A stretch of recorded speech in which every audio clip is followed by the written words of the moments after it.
People of Africa, I do not speak to you as a politician. I speak to you as your brother, your comrade, your soldier in the same struggle. We are living in an age of betrayal, an age where the very soul of Africa is being sold to the highest bidder. Where leadership no longer means principle, it means privilege. Where liberation movements have mutated into elite clubs of power, and they tell us, be patient, reform will come. But I tell you, the time for patience is over. Our people are tired of begging for the fruits of their own soil. Look at South Africa, a land rich with struggle, a people who bled for freedom, a nation that once stood tall against apartheid. And what do we see today? We see a ruling party that was once the spear of defiance, now dull, bent, defending privilege instead of dismantling it. We see a government that chants transformation in speeches, but bows to capital in practice. We see a president who speaks of unity, but governs through hesitation, through compromise, through fear. President Ramaphosa, with all due respect, what legacy will you leave behind? You had the chance to ignite Mandela's dream with Sankara's fire. You had the chance to lead with courage, to lift your people with action. But instead, you sit in boardrooms while the shacks grow like scars around your cities.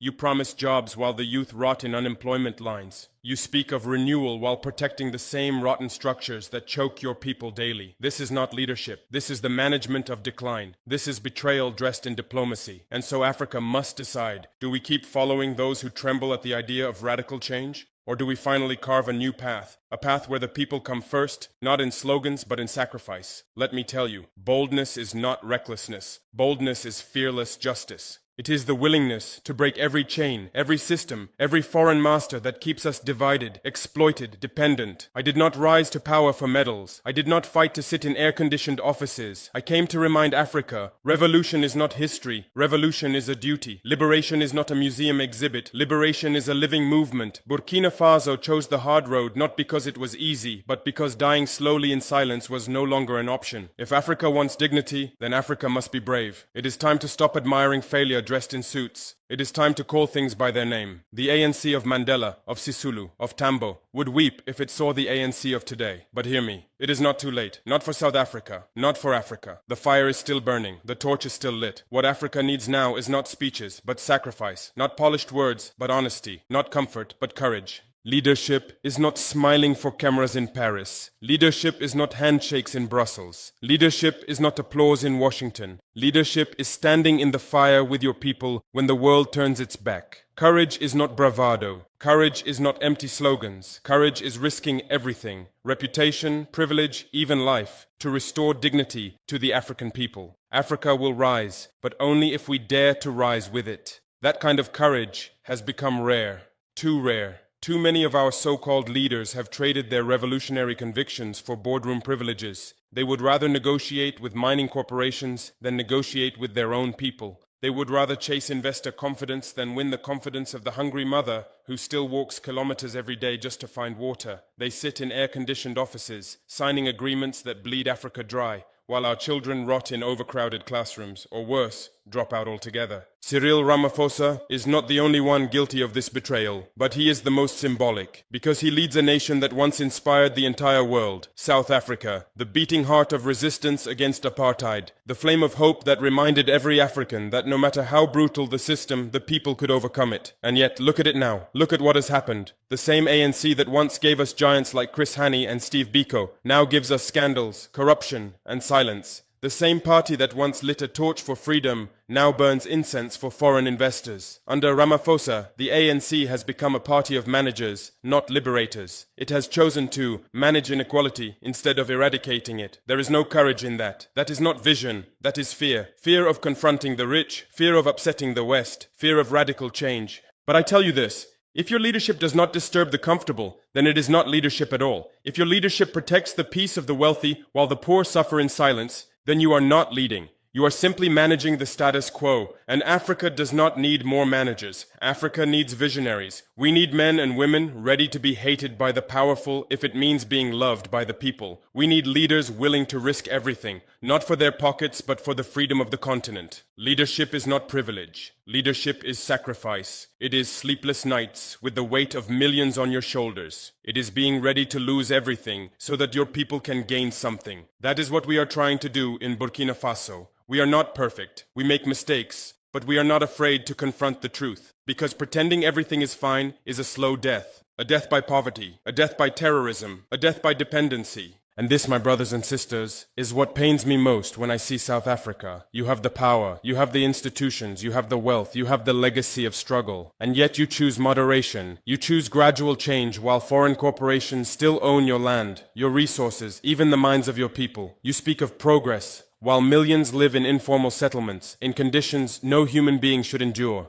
So I ask, where is the courage to confront this reality? Where is the fire that once burned in the ANC? Where is the will to challenge injustice? Not tomorrow, but today. I do not say leadership must be reckless, but leadership must be bold. There is a difference between chaos and conviction. There is a difference between empty bravado and true resolve. Courageous leadership does not bow to consultants. It does not obey investors. It listens to the people. It asks the hard questions. And it dares to give the hard answers. It refuses to accept that Africa's only role in the world is to export raw materials and import chains of dependency.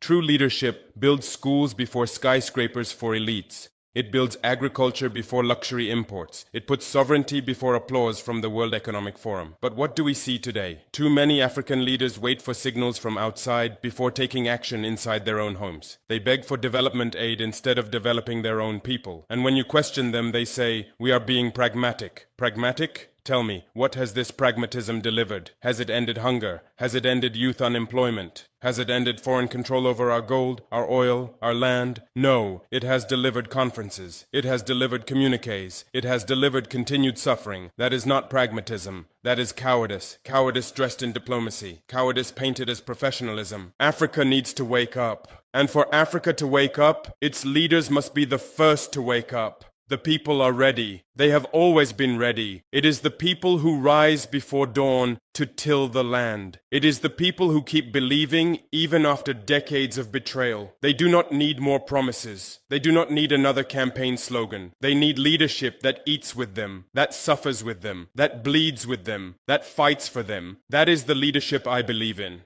That is the leadership we must demand from Ouagadougou to Pretoria, from Nairobi to Dakar, from the smallest village to the highest office. Let it be known, we will no longer follow those who choose comfort over courage. Africa must rise, and only fearless leadership can make that rise possible. The ANC has lost that spirit. Once it was a movement of the people. Now it is an institution of the powerful. Once it fought against apartheid. Now it preserves the privileges of the post-apartheid elite. This betrayal was not a lightning strike. It did not happen overnight. It is the slow erosion of principle by convenience, of radicalism by rhetoric, of people's power by political careerism. The ANC that once confronted the most brutal system in modern history now trembles before banks, corporations, and investors. The ANC that once defied soldiers and prisons now bows to markets and foreign approval. When we were young, we looked to South Africa with hope. We saw Mandela, Sisulu, Tambo, Biko, not as saints, but as symbols of Africa's destiny. The struggle in Soweto, the defiance in the mines, the fire of the youth standing unarmed against bullets. These gave courage to movements across this continent. South Africa was not perfect, but it had spirit, it had fire. And that fire was the conviction that political freedom meant nothing without economic freedom. That true liberation meant not just voting, but owning the land, the wealth, and the future. So I ask you, where is that fire today? Where is the courage to deliver land reform, not bury it in endless paperwork? Where is the spirit of equality when wealth remains trapped in the hands of a few, while black poverty deepens in the shadows? Where is the radical transformation when policies are drafted not in townships but in boardrooms, designed to please foreign investors, while the youth rot in unemployment? Under Cyril Ramaphosa, we do not see the rebirth of a revolutionary movement. We see its funeral. A funeral attended by men in suits, speaking of renewal, while ensuring the system remains untouched. They say they want consensus. Consensus with who? With the mining houses that have bled the land dry? With the corporations that dictate national policy? With the consultants who design economic models that never touch Soweto's streets or the Eastern Cape's villages? This is not what the people fought for. This is not what Chris Hani gave his life for. Chris Hani spoke of socialism, of the working class leading, of liberation beyond the ballot box. He was not assassinated for being polite. He was assassinated because he threatened the same powers that still strangle South Africa today. White capital, multinational corporations, the global financial order built on black suffering, and the ANC has forgotten this truth. It now walks hand in hand with the very forces it once condemned. Its leaders hide behind walls, while the people live behind broken promises. They sing struggle songs during campaigns,